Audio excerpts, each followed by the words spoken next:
கேட்குறாரு, நீ எங்கே போய் உபதேசம் பண்ண போற அப்படி. அவன் இந்த மாதிரி இந்த ஒரு ஊரில் போய் நான் உபதேசம் பண்ணலாம்னு நினைக்கிறேன், அந்த மக்களுக்கு உபதேசம் பண்ணலாம்னு நினைக்கிறேன். அச்சோ, அந்த ஊர் மக்கள் ரொம்ப இந்த மாதிரி நல்ல விஷயங்கள்லாம் கேட்க மாட்டாங்களாமே, அதெல்லாம் எதிர்ப்பாங்களாமே, நீ அந்த ஊருக்கா போற அப்படின்னார் புத்தர். அவன் சொன்ன பதில் பாருங்க, அங்கே தானே நான் போகணும்.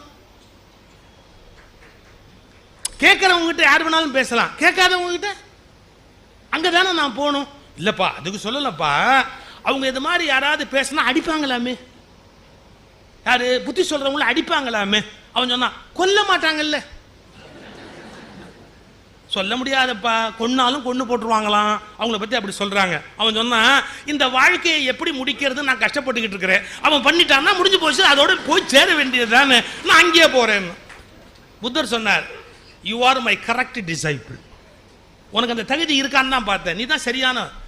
எங்கெல்லாம் மக்கள் நல்லதை கேட்கிறார்களோ அங்கு போவது ஒரு துறவியின் வேலை அல்ல. எங்கு கேட்க மாட்டார்களோ ஏற்க மாட்டார்களோ அங்கு போவதுதான் ஒரு துறவியின் உண்மையான வேலை. ஏன் எதிர்ப்பு இருக்கும், எதிர்ப்பு இருக்கிற இடத்துல வாழ்றதுக்கு பழகணும். நம்மளை ஏத்துக்க மாட்டேன் அப்படிம்பாங்க, அதை பத்தி ஒண்ணுமே கவலைப்படக்கூடாது.